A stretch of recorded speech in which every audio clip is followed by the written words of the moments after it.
Aujourd'hui, j'invite Sarah Allard au micro pour parler de l'incroyable pouvoir des émotions positives. Sarah Allard est experte en psychologie positive appliquée.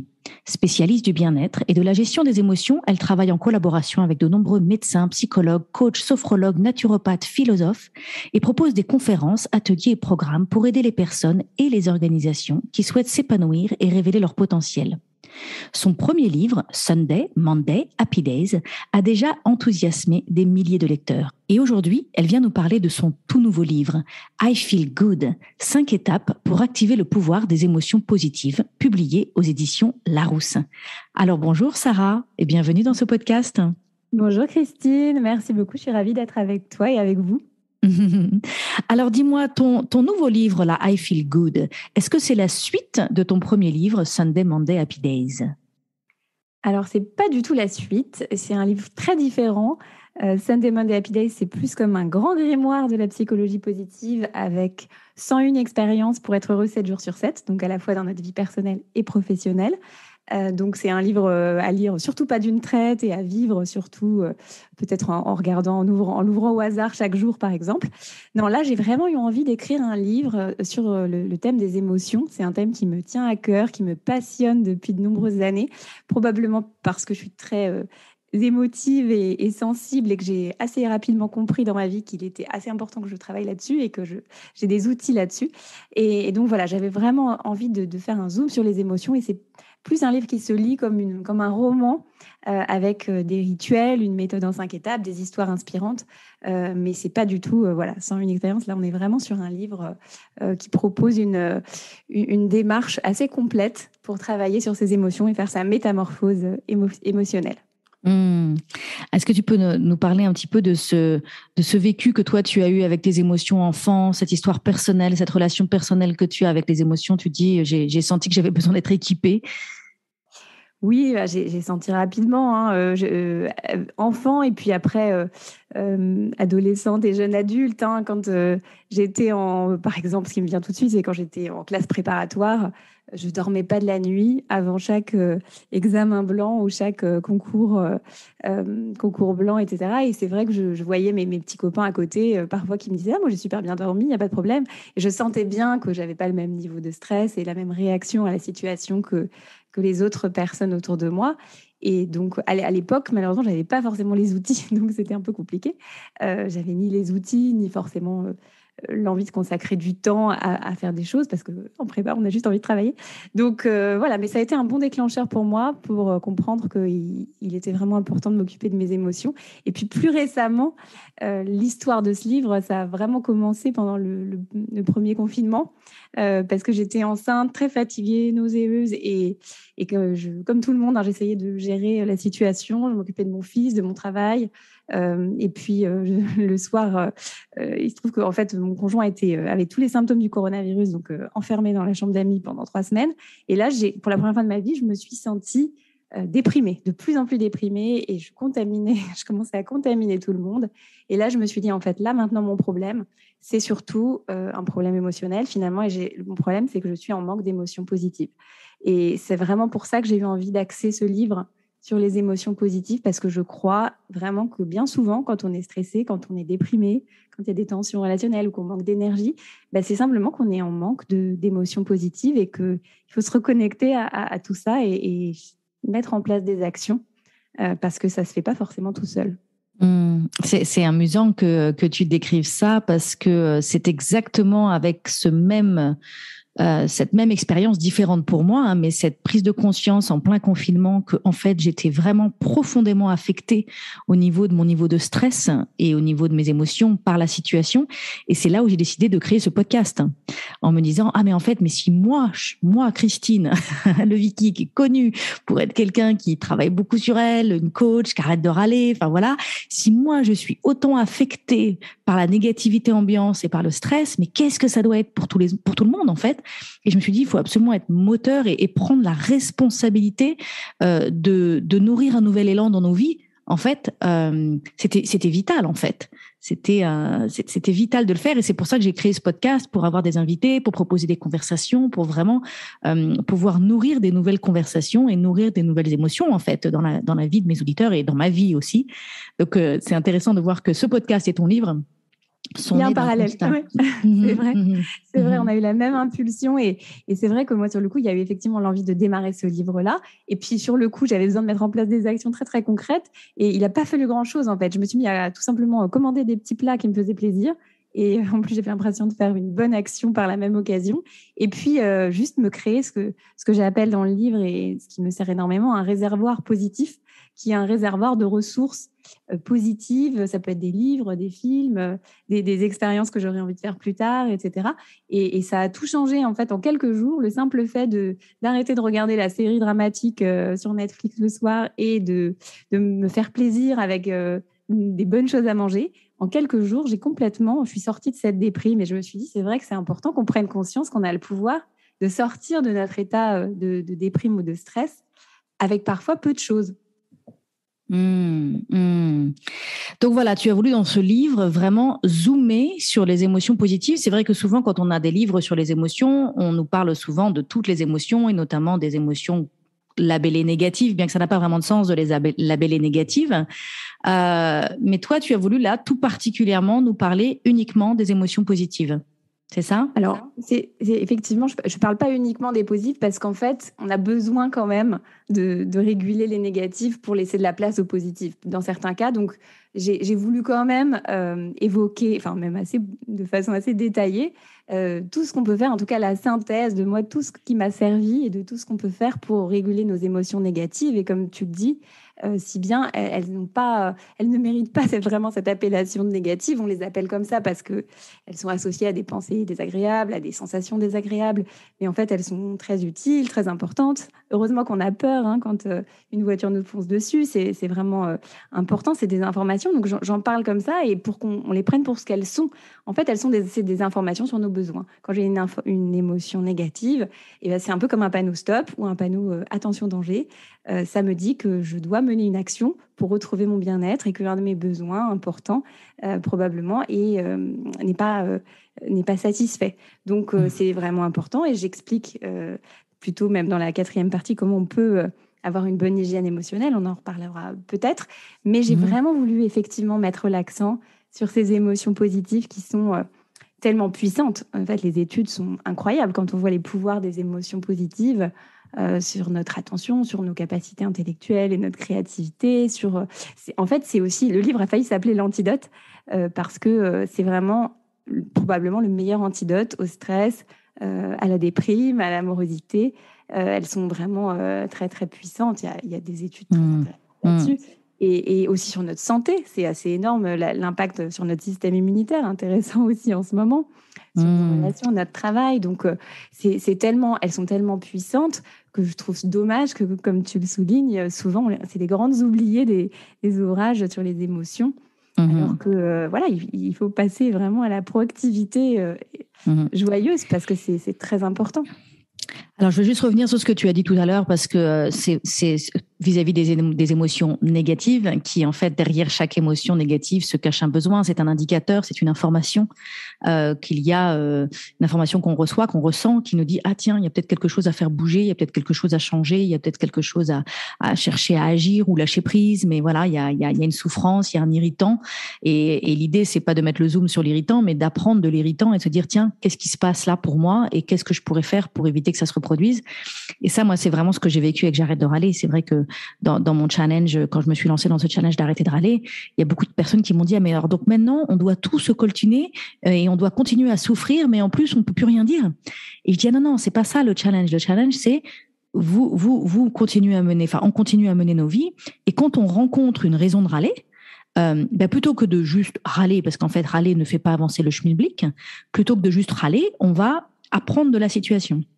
Et on va se dire, qu'est-ce que je peux faire pour que demain, cette situation soit plus fluide pour moi, soit plus facile pour moi. Enfin, je dis demain ou la prochaine fois, qu'est-ce que je peux apprendre de ce moment pour améliorer ma vie, en fait. Et c'est plutôt, j'arrête de râler, c'est plutôt une démarche de constante amélioration de notre vie en partant de ces moments plus douloureux, les moments où on a envie de râler, et en tirant les enseignements de ces moments et en se disant, tiens, qu'est-ce que ça veut dire? Qu'est-ce que ça veut dire pour moi? Quel est mon besoin non satisfait? Qu'est-ce que je peux faire autrement? Qu'est-ce que je comprends? Qu'est-ce que j'apprends sur moi, sur ma manière de fonctionner, sur mes besoins? Et comment est-ce que je peux prendre la responsabilité, plutôt que de pointer du doigt les coupables, comment est-ce que je peux prendre la responsabilité d'améliorer ma vie? Et c'est vrai que les personnes qui font le challenge Arrête de râler me disent, c'est formidable, j'ai l'impression d'avoir repris ma vie en main, en fait. Grâce à une lecture de nos râleries, donc grâce, en effet, à une lecture de nos émotions plus négatives. Alors, tu nous parles de la recherche, tu nous titilles là en nous faisant comprendre qu'il y a beaucoup d'informations, il y a beaucoup de connaissances et il y a beaucoup de recherches sur ces émotions, sur la psychologie positive. Moi, ce qui m'intéresse, c'est savoir quand est-ce que tu as commencé à t'intéresser à la psychologie positive appliquée? J'ai commencé à m'y intéresser à un moment où j'avais envie de changer de vie, hein, comme, comme beaucoup de gens à un moment. Je suis passée par cette phase-là. J'étais consultante en stratégie. Au début, j'ai pris l'autoroute, hein, ce que j'appelle l'autoroute. J'ai fait mon école de commerce. Enfin, j'ai fait déjà ma prépa, mon école de commerce. J'ai rentré dans un grand cabinet de conseil en management. Et puis, à un moment, j'ai senti que c'était pas ma place, que j'étais pas vraiment alignée. D'ailleurs, mon corps me le faisait sentir par tout plein de symptômes divers et variés. Et à ce moment-là, je me suis dit, je ne sais pas pourquoi, un jour, je suis tombée sur quelque chose qui me disait, c'est sur un article, hein, je crois, d'un fondateur, d'un entrepreneur qui disait, bah, si vous voulez changer de vie, commencez par regarder ce qu'il y a dans votre bibliothèque. Et je sais pas, ça m'a parlé. Je suis allée voir dans ma bibliothèque, il n'y avait que des livres finalement sur le bonheur. Alors, du coup, en fait, je m'intéressais déjà à ça depuis plus longtemps probablement, mais c'est à ce moment-là que j'ai pris conscience que c'était pas seulement un intérêt comme ça, que quand inconsciemment on a autant de choses sur un sujet, et puis j'achetais que des magazines là-dessus, enfin, c'était vraiment un sujet important pour moi. Là, j'ai pris conscience que c'était peut-être plus qu'un simple intérêt, que peut-être c'était ma mission de vie aussi et je devais faire. J'adore, parce que moi, j'accompagne beaucoup de personnes sur ce moment pivot du changement de carrière et de changer de vie, en fait. Et c'est vrai que quand on cherche, je pose souvent cette question de quels sont les sujets qui attirent toujours votre attention, je prends par exemple un exemple, imaginez que vous êtes chez le médecin en salle d'attente et que vous tombez sur un magazine qui date d'il y a 5 ans, enfin, un vieux magazine que vous ne pouvez plus acheter en kiosque, hein. Et en fait, vous êtes en train de lire un article et vous êtes complètement absorbé. Et là, le médecin arrive, finalement, c'est votre tour, enfin. Et là, qu'est-ce que vous faites, quoi? Est-ce que vous vous posez la question, est-ce que je pique le magazine? Est-ce que je prends une photo de l'article? Mais il y a un article, là, il faut que vous l'emmeniez avec vous, quoi. Vous avez besoin de le terminer. Et je dis, il parle de quoi, cet article? C'est quoi le sujet que vous êtes en train qui prend votre attention comme ça? Ou l'exemple que j'utilise aussi, c'est imaginer que vous êtes dans la voiture et il y a une émission radio. Et là, tout d'un coup, vous demandez à tout le monde de se taire, quoi, parce que vous voulez écouter l'émission, ça vous intéresse vraiment. Par contre, ça parle pas d'un sujet qui fait peur, parce que souvent, on a ça aussi avec la peur. Quand on parle d'un drame, et d'ailleurs, avec le Covid, c'est ce qui s'est passé, tout le monde était cloué à nos télés, à regarder ce qui se passe, à écouter la radio, parce qu'on avait peur. Là, je disais, non, c'est pas animé par la peur, animé par vraiment un intérêt, à un moment donné, où on n'a pas peur, quoi, dans notre vie. Donc, en effet, donc toi, tu t'as remarqué que ce qui t'intéressait vraiment beaucoup et les sujets qui étaient vraiment récurrents et qui attiraient ton attention, c'était les sujets sur le bonheur. Oui, et puis après, évidemment, après, on refait l'histoire et on se dit, ah, c'est vrai que peut-être que j'ai dans mon enfance des moments aussi qui ont été comme tout le monde, hein, qui ont été un petit peu, qui ont drivé ça. Évidemment, je me souviens de ma grand-mère qui était très déprimée, dépressive, et voilà, je pense qu'enfant, j'aurais aimé pouvoir la rendre heureuse, et j'ai vu aussi l'impact que ça a eu sur sa vie et sur sa santé, et elle est décédée prématurément. Donc, a posteriori, j'ai compris aussi que voilà, il y avait des événements déjà annonciateurs dans ma vie, que ça allait être un sujet important pour moi. Alors, tu parles de psychologie positive appliquée. En quoi c'est différent de la psychologie positive tout court? Alors, le appliquer, effectivement, il est important pour moi parce que il y a plein de connaissances, il y a plein d'études, on peut connaître plein de choses, mais in fine, ce qui va faire que notre vie va être plus ou moins belle et qu'on va être plus ou moins heureux, c'est pas ce qu'on connaît, c'est ce qu'on fait. Et finalement, c'est ce qu'on applique. Et donc, moi, vraiment, j'ai à cœur de, évidemment, rendre toutes ces connaissances les plus intéressantes pour le grand public possible, parce que parfois, les études, c'est pas très sympa à lire quand on n'est pas... Moi, j'ai fait des études de psychologie après avoir fait mon école de commerce. Donc ça, je sais lire et décrypter des études, mais pour la plupart des gens, c'est assez compliqué et rébarbatif. Donc j'essaie de rendre les résultats, de les synthétiser, de les rendre voilà, sympas et intéressants. Et puis surtout, j'essaie de donner des clés très concrètes.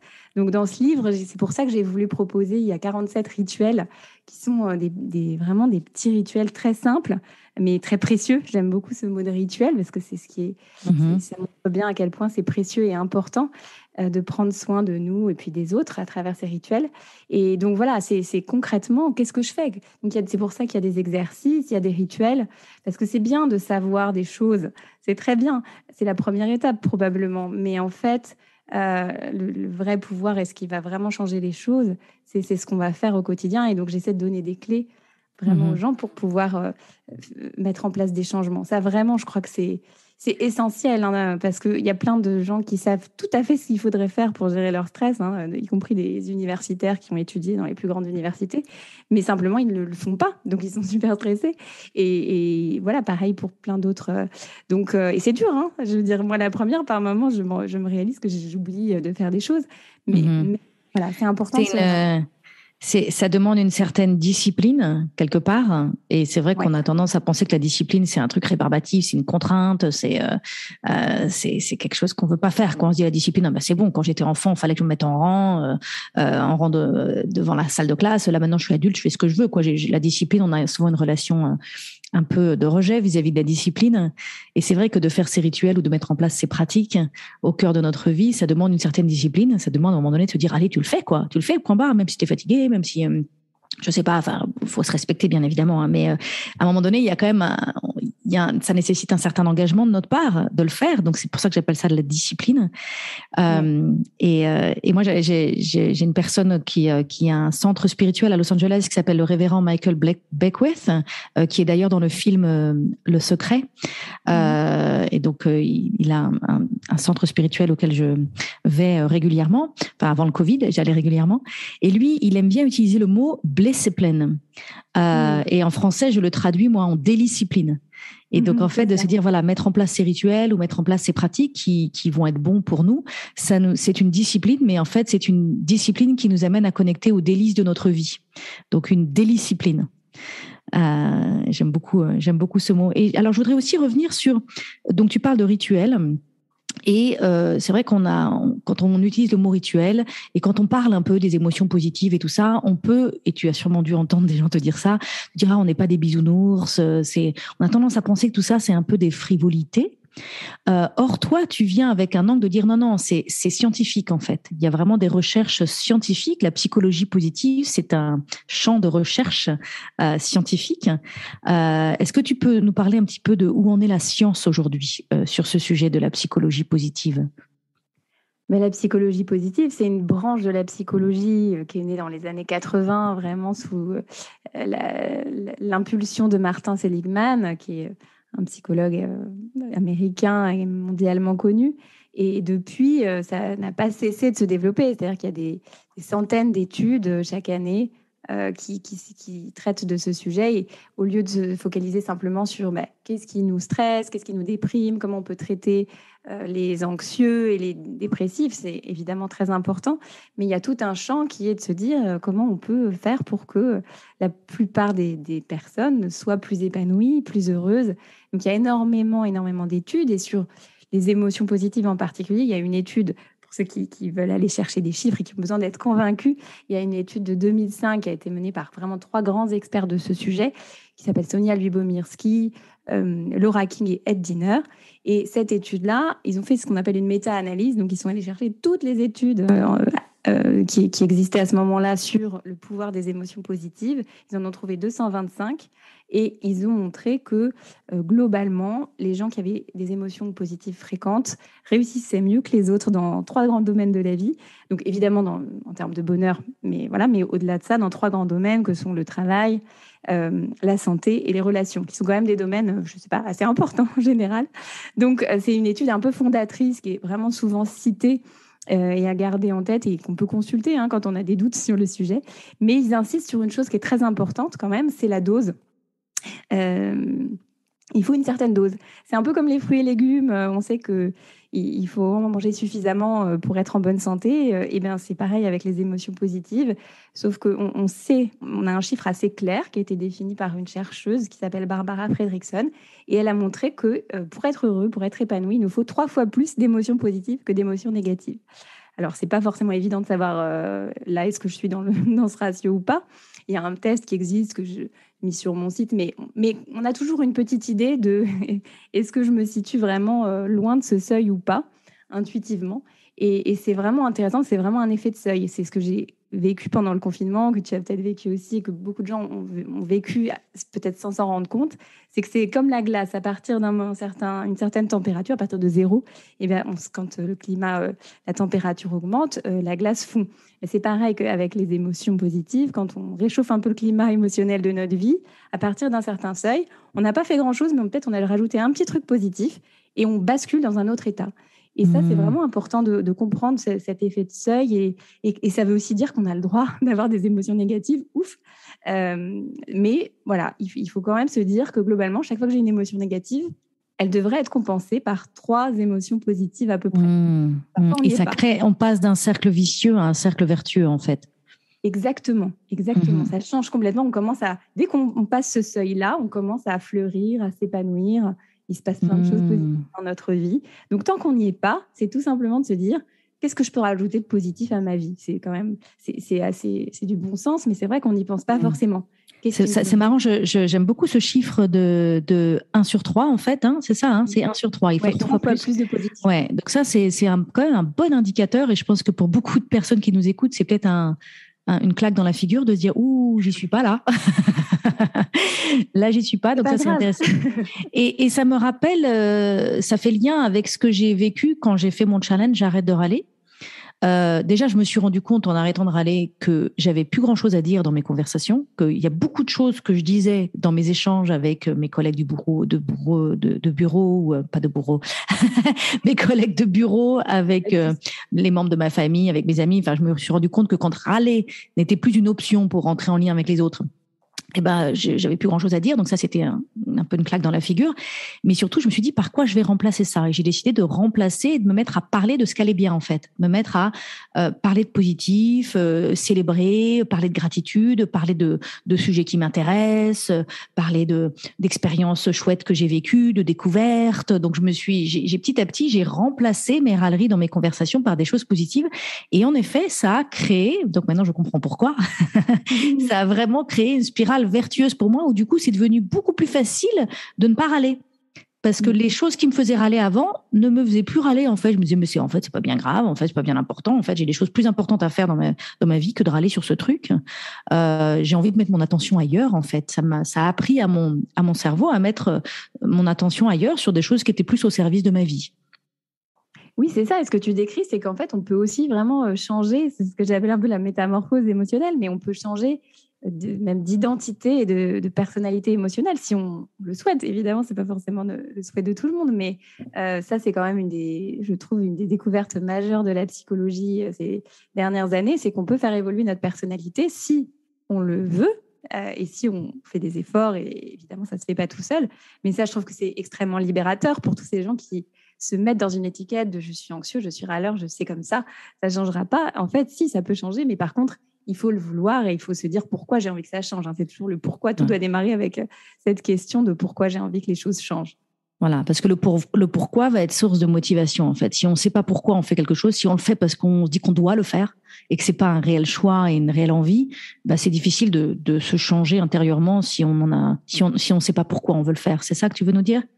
Oui, exactement. Il faut d'abord se dire pourquoi. Est-ce que c'est parce que j'ai envie d'être une personne plus épanouie? Est-ce que parce que j'ai envie de diffuser du positif? J'ai envie de montrer l'exemple à mes enfants? Enfin, il peut y avoir tout un tas de raisons, mais c'est important de se reconnecter à ces raisons avant de se dire je vais essayer de me libérer d'une personnalité ou d'une identité émotionnelle qui finalement finalement, ne m'appartient pas forcément. Hein. Parfois, c'est juste, on descend d'une longue lignée d'anxieux et on se dit qu'on est fichu, mais en fait, pas du tout. Donc, c'est une bonne nouvelle. Oui, je dis souvent dans mon livre, pour arrêter de râler, donc mon livre J'arrête de râler, je dis souvent pour arrêter de râler, il faut le choisir. Et c'est vrai que souvent, il y a des personnes qui me disent comment je fais pour que mon conjoint arrête de râler, comment je fais pour que mon enfant arrête de râler, comment je fais, je dis, mais en fait, ils arrêteront de râler quand ils auront choisi de le faire, quand ils sauront pourquoi c'est intéressant pour eux de le faire. Ils vont pas le faire pour vous. Ils vont pas changer pour quelqu'un d'autre, ils vont changer pour eux. Et donc, en effet, il y a vraiment cette idée de pourquoi est-ce que je changerais? Parce que ça va demander un effort conscient, ça va demander un effort de changer notre nature, en fait. C'est un peu ça, on change notre manière de fonctionner, on change notre manière de se positionner dans la vie face aux irritants du quotidien, parce que il y a toujours plein de raisons d'avoir des émotions négatives. On aura toujours plein de bonnes raisons d'avoir des émotions négatives et d'être pas bien, et d'être stressé, d'être fatigué, d'être crevé, d'être victime. Ces choses-là, elles partent pas dans notre vie, elles sont toujours là, mais on change notre relation avec ces choses-là. On change notre positionnement, la posture qu'on adopte face à ces choses-là, on la change. Et en faisant ça, on change la manière dont on vit notre vie. C'est ça? C'est exactement ça. Et parfois, on a plein de contrariétés, mais parfois, c'est juste, globalement, tout va bien. Il y a juste un petit truc. Ça suffit en général pour nous faire basculer. Un email désagréable, une chose qui ne s'est pas bien passée au travail, etc. Et hop, on va basculer. C'est ce qu'on appelle le biais de négativité en psychologie. Tout va bien, mais il y a un truc qui ne va pas. Je vais focaliser toute mon attention là-dessus. Donc, c'est vrai de se changer ce mindset. Moi, il y a une petite question que j'aime beaucoup et un petit rituel tout simple du livre, c'est simplement la liste de ce qui va bien. Quand on commence à se rendre compte qu'on est parti là-dedans, que globalement, il y a plein de choses positives dans notre vie, mais on est en train de se focaliser sur juste une petite chose qui ne va pas, se dire finalement qu'est-ce qui va bien dans ma vie. Et on fait la liste comme ça et ça permet aussi à notre mental de réaliser qu'en fait, c'est juste une petite chose. Il y a plein d'autres méthodes, mais parfois dialoguer un peu avec notre mental, ça peut beaucoup aider. D'autant plus qu'on sait que quand on réfléchit comme ça, on active notre cortex cérébral, qui est la zone de la réflexion dans notre cerveau. Et du coup, ça désactive l'amygdale, qui est la zone des émotions négatives en particulier. Donc, les deux ne peuvent pas vraiment être actifs en même temps. Donc, du coup, c'est intéressant aussi de réfléchir et de poser des questions à son mental pour ne pas se laisser polluer. Et c'est vrai qu'il y a des milliards de raisons de se sentir mal. Donc, il faut réussir à un moment à sortir de cet état d'esprit. Sinon, on est toujours déprimé ou stressé, finalement. Voilà. Et donc, ce qui est intéressant dans ce que tu dis, ça, je ne savais pas, c'est que les deux parties de notre cerveau ne pouvaient pas être activées en même temps. Et donc, quand on active notre cortex en faisant la liste de ce qui va bien, du coup, on active la capacité de se dire, OK, et maintenant que je sais ce qui va bien, OK, super. Donc, c'est déjà, ça remplit un peu mon réservoir et je me sens un petit peu plus capable de faire face avec cette autre situation qui va pas bien. Et du coup, ça active notre cortex, donc ça active notre capacité à dire ok, qu'est-ce que j'en fais, quelles sont mes solutions, quelles sont les pistes, et du coup ça nous met dans une posture où on va plus facilement être équipé à sortir de cette situation difficile ou à la transformer ou à la gérer ou à la traverser. Exactement. Et puis, il ne faut pas hésiter à utiliser différentes stratégies. Quand on sent qu'on est dans les émotions négatives, normalement, une émotion, ça dure quelques secondes, quelques minutes maximum. Si on sent qu'on y reste, c'est que c'est en train de devenir quelque chose de dysfonctionnel et d'inutile. Donc, vraiment, avoir différentes stratégies. Donc, dans le livre et plutôt dans la troisième étape où je parle des différentes émotions et notamment de la sérénité, puisque au lieu de parler de stress, de gestion du stress, parlons de sérénité. Et je parle des différentes techniques qui ont été validées par la science. Et donc, il y a celle qu'on vient d'évoquer, de dialoguer avec son mental et de changer notre perception des choses. Mais il y a aussi toutes les techniques pour détendre son corps. Il y a tout ce qui consiste à se changer les idées en allant voir des amis. C'est génial. Quand on a passé une journée stressante, ça peut nous faire beaucoup de bien, par exemple, d'aller rire avec des amis avec lesquels on sait qu'on va bien rigoler, ou alors aller voir une comédie. Il y a plein de méthodes aussi. Et puis aussi l'expression des émotions. Je ne sais pas si on en reparlera, mais c'est quelque chose de très important. On dit souvent que si on n'exprime pas une émotion, elle s'imprime en nous. Donc, il y a plein de façons de les exprimer, mais toutes ces techniques-là, elles sont très importantes. C'est toutes celles que j'aurais voulu vraiment connaître quand j'étais super stressée en prépa et à l'époque, je ne les connaissais pas, mais vraiment, tout le monde devrait connaître ces techniques et tout le monde devrait apprendre à les utiliser, à les combiner, parce que toutes les techniques ne marchent pas à chaque fois. Il n'y a pas que le yoga pour se détendre ou la respiration, en fait. Il y a plein de méthodes et on a vraiment tout intérêt à les connaître, à les utiliser régulièrement et pas que quand on est super stressé. Et puis, les combiner, ça, c'est vraiment important. Hmm. Alors, j'ai plein de questions à te poser sur les étapes, mais j'ai d'abord, là, tu viens de dire quelque chose qui m'interpelle. Tu dis quand on n'exprime pas une émotion, comment tu dis, quand elle s'imprime en nous, c'est ça que tu dis? Oui, c'est une phrase qu'on dit souvent. C'est évidemment hein, une conviction. Là, il y a moins d'études pour étayer ce secteur-là, même si on sait ce qu'on sait. En tout cas, c'est que chaque fois qu'il y a une émotion, il se passe quelque chose dans le corps. Ça a été très Oui. étudié. Après, voilà, c'est vraiment l'expression des émotions. On sait que c'est une stratégie de régulation émotionnelle très efficace, parmi les 5 grandes stratégies qu'on a évoquées. Mais voilà, il y a beaucoup de thérapeutes avec lesquels je travaille, de médecins, de psychologues qui sont convaincus de cette affirmation-là, que si on n'exprime pas, ça s'imprime. Et il Voilà. y a plein de façons d'exprimer nos émotions. Moi, j'adore, par exemple, danser mes émotions. Oui. C'est Alors, génial, en fait. j'ai fait sur mon groupe, j'ai un groupe Facebook, J'ai le Power, sur lequel on est plus de 5000 personnes. C'est un groupe gratuit et on a fait un challenge danser ses émotions. Génial. Voilà. Pendant 21 jours, on avait 3 playlists. On avait une playlist avec une énergie de bonheur, de possible, de joie, voilà. Donc ça, c'était de la musique bien dynamique, très ouverte, très sympa. On avait une autre playlist avec plus une énergie de colère, de rage, de déception, de tristesse, de désarroi. Enfin, vraiment un truc beaucoup plus dark, sombre. Et donc là, c'était des rythmes beaucoup plus sombres et tout ça. Et donc, quand on voulait exprimer ça, on pouvait danser ça. Et on avait une autre playlist qui était beaucoup plus mélancolique, triste, fatiguée, pas beaucoup d'énergie, donc beaucoup plus lente et calme. Et donc, on invitait les personnes tous les jours, au moment où elles décidaient de danser leurs émotions, de choisir la playlist qui convenait le mieux à leur état émotionnel du moment et à danser les émotions. Alors, je voulais te faire parler là-dessus parce que quand je parle, moi, de j'arrête de râler, on me dit souvent, ah bah oui, mais il faut pas garder pour soi nos émotions. Si on râle plus, du coup, ça sort pas. Et du coup, c'est pas bon pour la santé parce que on le garde en nous. Et moi, je dis non, je dis pas qu'il faut pas exprimer son émotion. Je dis que l'exprimer en râlant, ça sert à rien en fait. Ça vous pollue plus la vie qu'autre chose.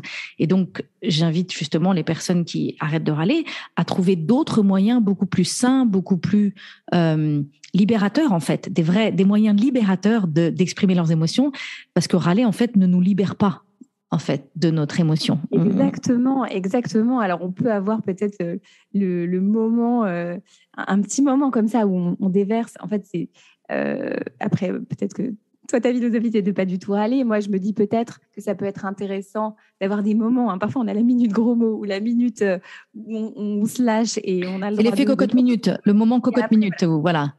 Voilà, c'est ça. Non, mais parfois, on peut avoir besoin d'un petit temps comme ça. Le problème, c'est quand ça envahit toute notre vie et que ça, voilà, ça prend vraiment trop de place et ça devient nous, en fait. Donc, voilà, mais il y a effectivement, comme tu le dis, plein d'autres moyens d'exprimer ses émotions. On peut exprimer, par exemple, grâce à la communication non violente, on peut exprimer nos besoins sans râler et de façon très positive et concrète. Et voilà ce que mes besoins, voilà ce que j'attends, ce que je te propose comme solution. On peut utiliser l'expression écrite, avoir un journal des émotions. Ça aussi, ça a été l'efficacité a été vraiment démontrée. On peut utiliser l'expression physique, donc on parlait de la danse, ça peut être de boxer ses émotions ou même en faisant la Zumba. L'important, c'est d'avoir cette intention de là, je me libère en fait. Et ça, du coup, ça change tout. Donc, quand on a compris qu'on avait plein de moyens finalement à notre disposition pour exprimer nos émotions, c'est beaucoup plus facile. Il y a aussi l'EFT, Emotional Freedom Technique, qui est une méthode très intéressante que moi j'utilise beaucoup aussi. Il y a vraiment plein de choses et c'est vraiment important parce que évidemment, il y a quand même beaucoup de cas où on se rend compte que des émotions qui ont été réprimées pendant longtemps peuvent créer des troubles, que ce soit des troubles psychologiques ou physiques. Donc, c'est une bonne hygiène à avoir en permanence et avoir des moments réguliers. J'aime bien ton idée des playlists et de ton défi. C'est une bonne idée d'avoir ça un peu au quotidien, ou pas forcément au quotidien, mais chaque semaine, d'avoir un moment, au moins un par semaine, où on va pouvoir vraiment libérer nos émotions. Super, super, super. Alors, le temps tourne, j'ai envie que tu nous parles un petit peu de ces fameuses 5 étapes dans ton livre, 5 étapes pour activer le pouvoir des émotions positives. Donc, je te laisse la parole. Amène-nous un petit peu à travers ton livre et qu'est-ce que tu voudrais partager à nos auditeurs. Oui, alors on a déjà partagé pas mal de sujets, mais effectivement, la première étape du livre, c'est la découverte et c'est d'explorer les secrets des émotions positives. On en a parlé et ça rejoint cette idée du pourquoi. C'est intéressant quand même de comprendre ces incroyables pouvoirs validés par la science avant de se lancer dans vraiment un travail sur soi qui peut être important et qui va demander forcément aussi un peu de temps, d'énergie. Donc, c'est important de comprendre pourquoi on le fait et quelle est la science derrière tout ça.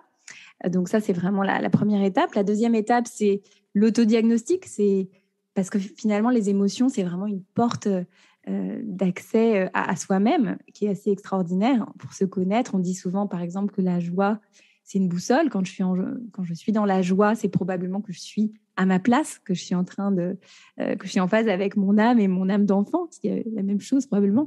Donc c'est vraiment intéressant de comprendre qu'est-ce qui me fait vibrer et de décomposer un peu les émotions. Qu'est-ce qui me provoque de la sérénité, de la joie, de l'amour, de l'émerveillement, de la gratitude. Et ça peut être des activités, des personnes, des environnements. Donc ça, c'est très important de se poser toutes ces questions-là.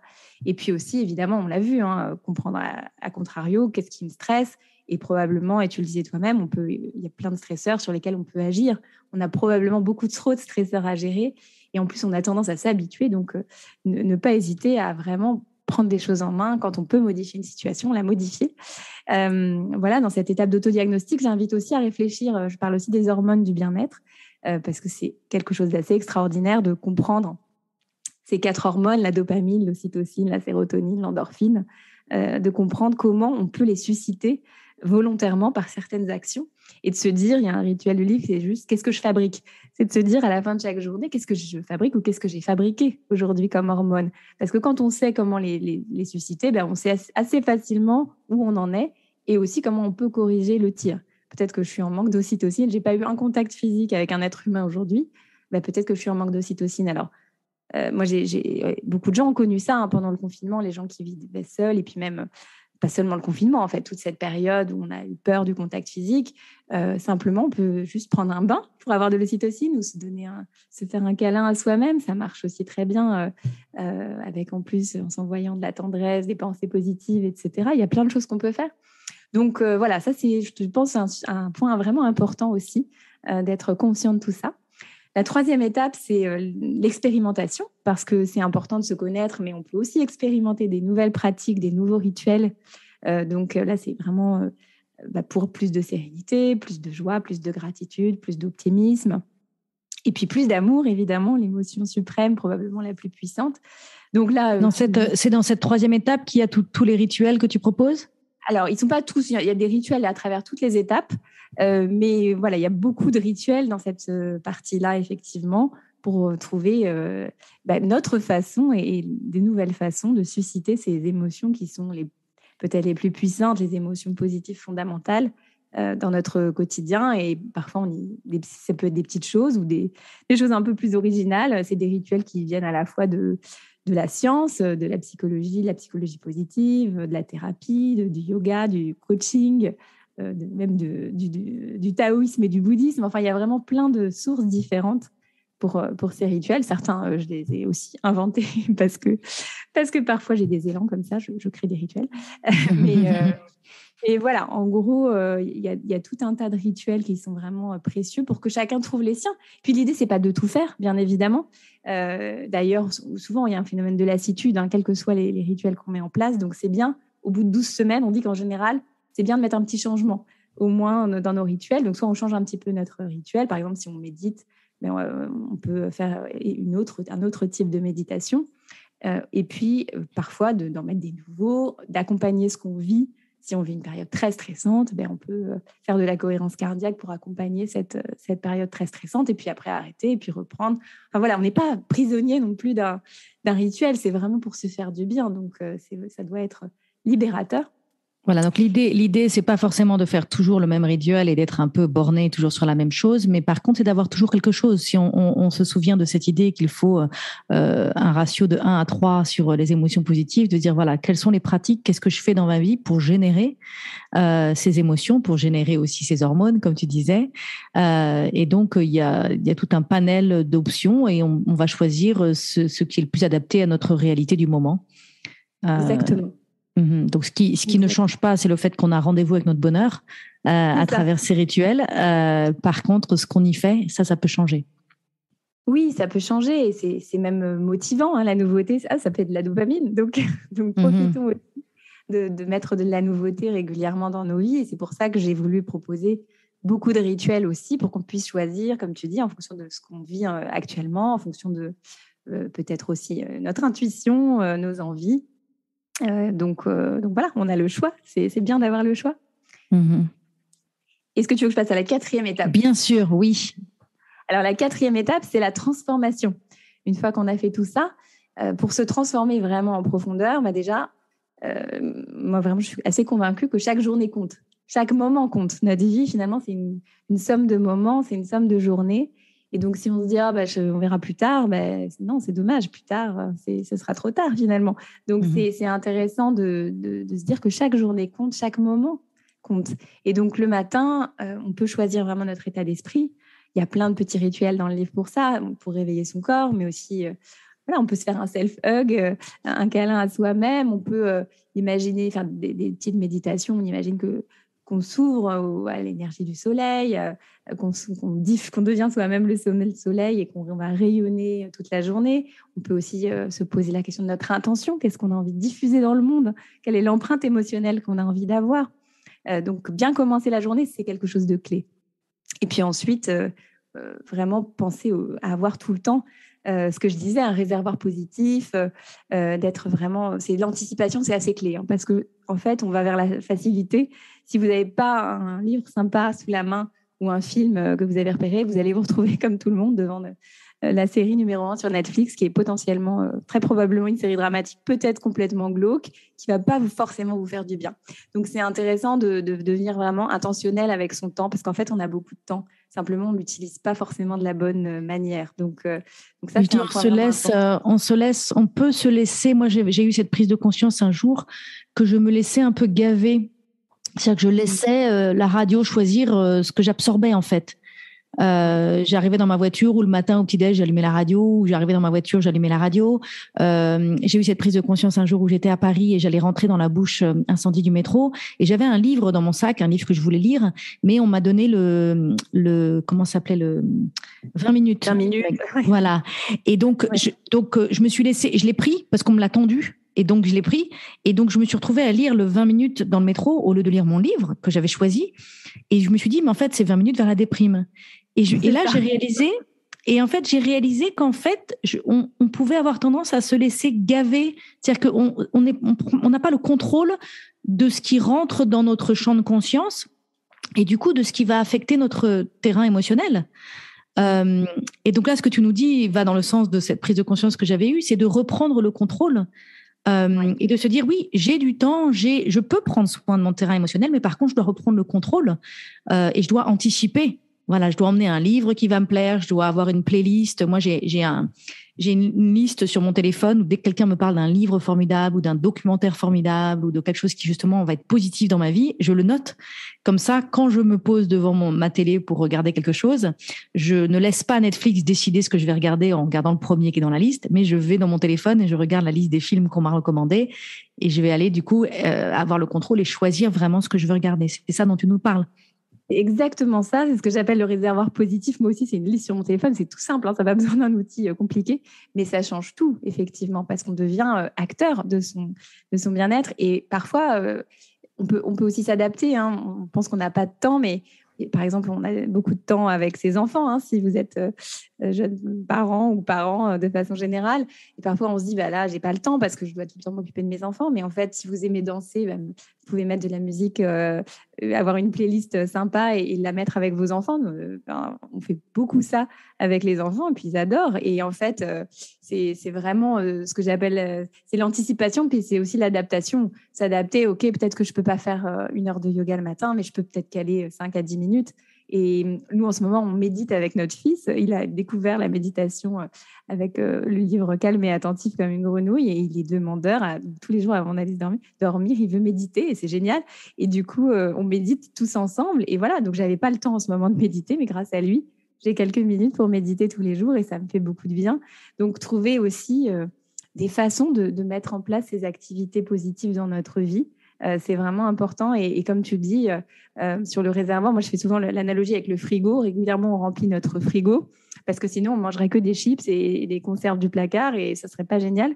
Et de temps en temps, il faut se poser ou au fur et à mesure, et comme tu le disais, on nous recommande quelque chose de positif, ou on entend parler, ou on voit quelque chose de chouette qu'on aurait envie de voir, de vivre, de faire, de lire, etc. Et bien, on le note tout de suite et on a ce beau réservoir qui va nous changer la vie. Je trouve que vraiment, ça fait partie des choses qui changent la vie. J'ai une autre image qui me vient en tête. Je sais que dans ton livre, tu parles d'hygiène émotionnelle. Et je me dis, finalement, en termes d'hygiène, quand on va quelque part, on emmène notre trousse de toilette. Et dedans, on a notre savon, notre brosse à dents, notre dentifrice, on a ce qu'il faut. Et là, c'est un peu ça que tu nous dis. Tu nous dis d'avoir notre trousse, en fait, notre trousse à bonheur. Notre coffre qu'on emmène avec nous, et du coup quand on a besoin de faire un petit nettoyage, on a ce qu'il faut, quoi.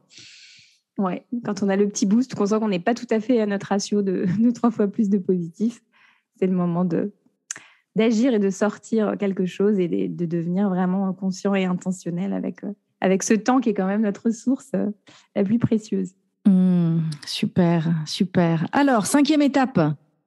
Alors, 5e étape, et bien, une fois qu'on a fait tout ça, c'est déjà bien, mais on a commencé par soi, c'est le plus important, c'est très important. Et bien, la 5e étape, c'est la contagion. On parle beaucoup de contagion en ce moment, mais là, c'est une contagion positive. L'idée, c'est de contaminer positivement le monde, finalement, parce que je parlais tout à l'heure de cette idée d'empreinte émotionnelle, hein, on parle de l'empreinte carbone, mais on a aussi une empreinte émotionnelle, on est tous très connectés émotionnellement et on a ce pouvoir de transmettre des émotions sans même s'en rendre compte. Hein. C'est vraiment quelque chose d'automatique et d'instantané et d'inconscient. Donc, on peut devenir... Alors, il faut commencer par soi. C'est comme l'histoire du masque à oxygène dans l'avion. On ne peut pas vraiment diffuser du positif si on n'en a pas en soi. On ne peut pas partager ce qu'on n'a pas. Donc, il faut commencer par faire tout le reste, hein, parce que c'est important. Parfois, ce n'est pas grand-chose d'ailleurs. Hein. Parfois, c'est avant de rentrer en réunion. Il y a un rituel que j'aime beaucoup, qui s'appelle l'atout positif. C'est simplement de se dire... dans quel état émotionnel je suis et qu'est-ce que j'ai envie d'aller diffuser. Si j'ai envie d'être un atout positif, c'est-à-dire de diffuser du positif dans cette réunion ou dans cette fête de famille ou dans ce dîner, ou simplement parce que je rentre chez moi et j'ai envie de diffuser du positif, qu'est-ce que je peux faire ? Déjà, est-ce que moi, ça va ou est-ce que j'ai besoin d'un petit temps pour moi ? Et si besoin, je prends ce temps pour moi. Et si je n'ai pas besoin, j'y vais et je diffuse. Et en fait, il suffit d'avoir envie de diffuser du positif quasiment pour le faire. Ce n'est pas très compliqué. On le sait tous. Hein, il suffit d'un bonjour un peu enthousiaste. Il suffit d'un petit compliment, de célébrer quelque chose, de féliciter pour quelque chose. Enfin, en fait, le simple fait de se dire là, je vais être un atout positif. C'est hyper puissant. Je dis souvent qu'on influence la météo.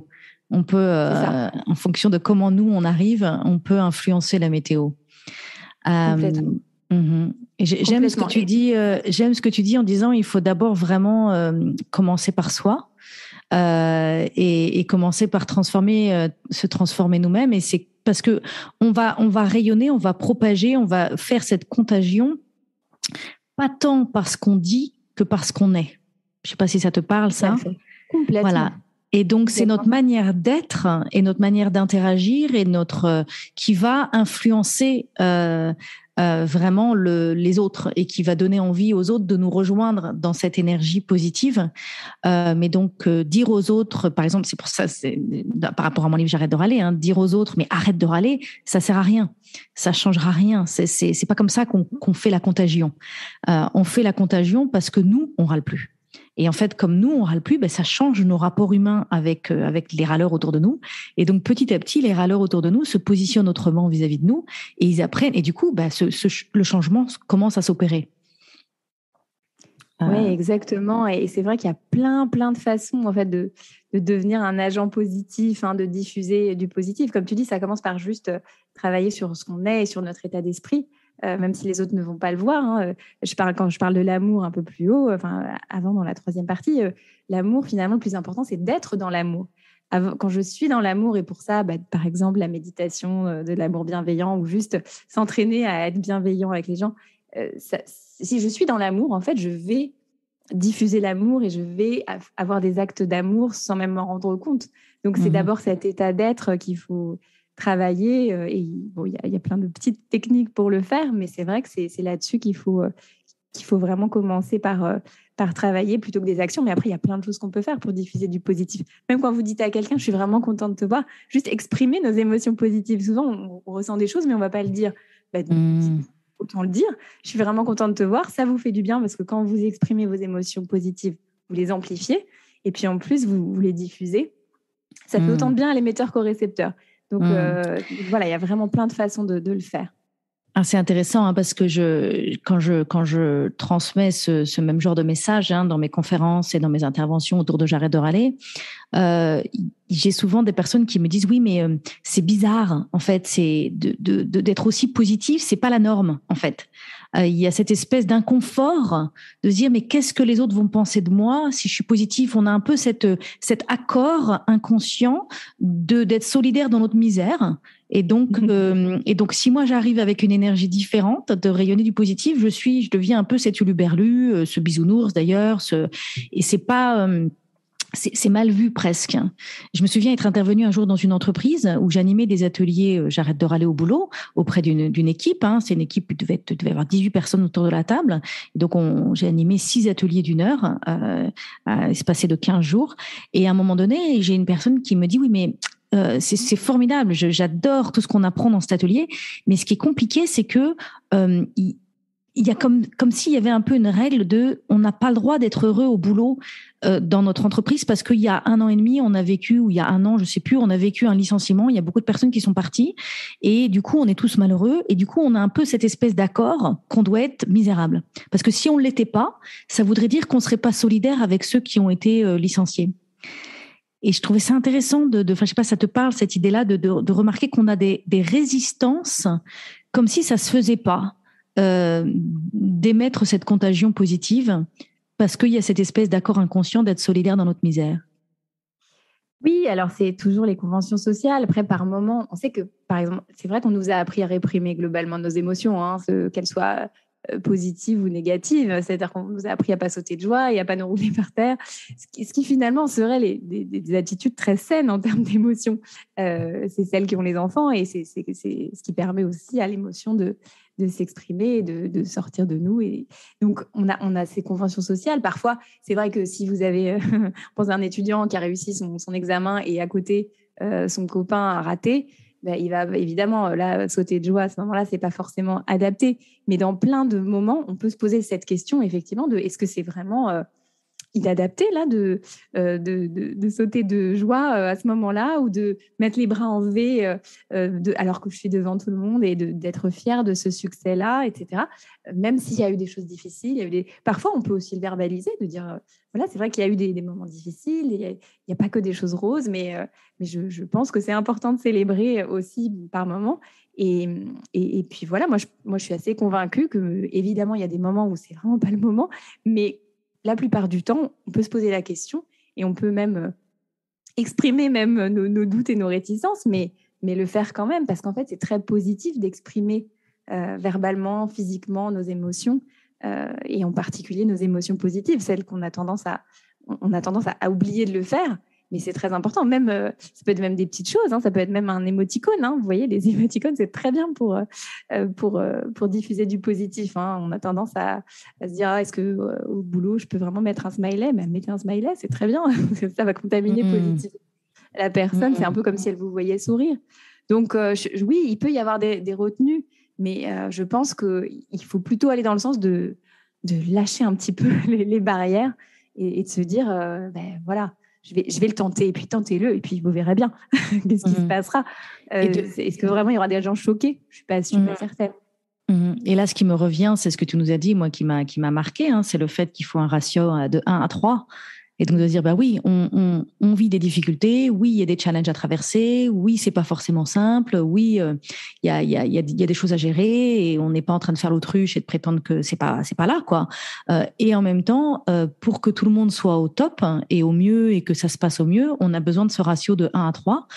Et donc, quelles sont les choses positives que je peux diffuser pour remplir nos réservoirs, et ça va nous permettre de pouvoir traverser les choses plus difficiles en étant au mieux, quoi. Exactement. Et d'ailleurs, il y a un autre chercheur chilien qui s'appelle Marcial Lozada qui est tombé sur ce même chiffre aussi, qui a montré que dans les équipes les plus performantes et les plus heureuses, on échange 3 fois plus de paroles positives que de paroles négatives.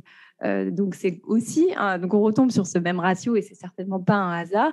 Donc, c'est comme tu dis, c'est aussi une question de bien-être et de performance, de pas se complaire dans une négativité ambiante. Donc oui, c'est un bon argument aussi à rappeler. Super. Alors écoute Sarah, on arrive à la fin de cet épisode. Est-ce qu'il y a quelque chose que tu n'as pas dit ou un mot de la fin ou quelque chose qui te semble important à partager à nos auditeurs? Je pense qu'on a fait...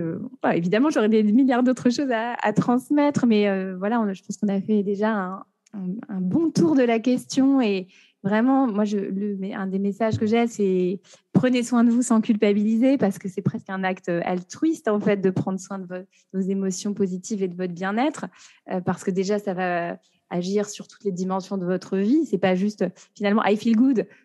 On a tous envie de se sentir bien, mais les émotions positives, ça va bien au-delà de se sentir bien. Ça impacte vraiment notre bien-être global, ça impacte notre santé, nos relations et même notre espérance de vie. Donc, en général, les personnes qui ont plus d'émotions positives vivent en moyenne 7 ans de plus. Un autre chiffre intéressant à retenir quand même. Donc, et ça change notre société aussi. Si chacun d'entre nous, on prend la responsabilité de faire tout ce qui est dans notre pouvoir pour être au mieux et se sentir bien, du coup, ça va changer notre société. Ça va transformer le monde. Exactement. Moi, je crois que c'est un des plus beaux cadeaux qu'on puisse se faire à soi-même, mais aussi aux autres, à ses enfants, à son conjoint, à ses collègues, et puis au monde en général. Donc, c'est pas rien. Enfin, c'est vraiment chacun peut influencer et diffuser du positif. Et si tout le monde s'y met, comme tu dis, c'est comme si tout le monde arrête de râler, ça va avoir un impact majeur. Et si tout le monde diffuse du positif et cultive le positif, ça aura aussi un impact extraordinaire sur la société, sur le monde. Et donc voilà, c'est vraiment un vrai sujet qu'on a tendance un petit peu à oublier, mais qui est vraiment essentiel. Super. Alors, je vous invite tous et toutes à vous procurer immédiatement le livre de Sarah, I Feel Good, 5 étapes pour activer le pouvoir des émotions positives, publié aux éditions Larousse. Où est-ce que les auditeurs peuvent te retrouver sur les réseaux pour te suivre? Où est-ce qu'on les envoie? Alors, ils peuvent me retrouver sur mon site sarahallard.com, tout simplement. Et puis également sur ma page Facebook, je suis sur LinkedIn. Alors, je ne suis pas très réseaux sociaux, je dois avouer. Je sais que ce n'est pas vraiment une source d'émotions positives, donc j'ai quelques réticences. Mais voilà, en tout cas, sur mon site, il y a mon actualité et des outils, plein de choses, de ressources intéressantes. Et je serai ravie, évidemment, d'interagir avec vous. J'espère que ça vous a donné des idées pour mettre en place des changements concrets dès aujourd'hui, dès ce soir. Voilà, psychologie positive appliquée. Voilà. Écoute, merci beaucoup Sarah pour cette conversation absolument passionnante que je suis sûre nos auditeurs et auditrices ont adoré. Je te souhaite à très bientôt. J'espère qu'on aura l'occasion de se voir lors d'un prochain séjour en France. À bientôt. Merci, un grand merci Christine. À bientôt et au revoir à tout le monde.